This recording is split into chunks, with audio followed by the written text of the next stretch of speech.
Is your Excel data stuck in the wrong orientation?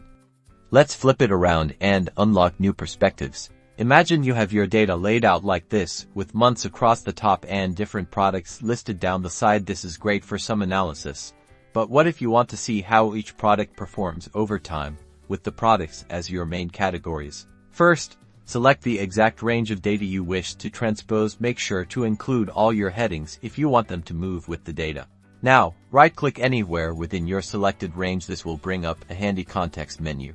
From this menu, choose the copy option. You can also use the keyboard shortcut Ctrl+C or Command on a Mac. Next, navigate to an empty cell where you want your transposed data to begin. This is where the magic will happen. Think of it as the new top left corner for your rearranged table.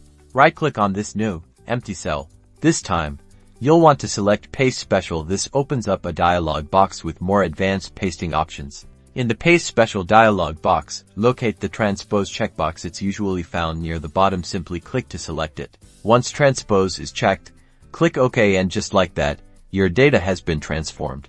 Notice how your rows have become columns and your columns have become rows. This allows for a completely new way to visualize and analyze your information, helping you spot trends and gain valuable insights you might have missed before. Try it out and see what new discoveries you can make.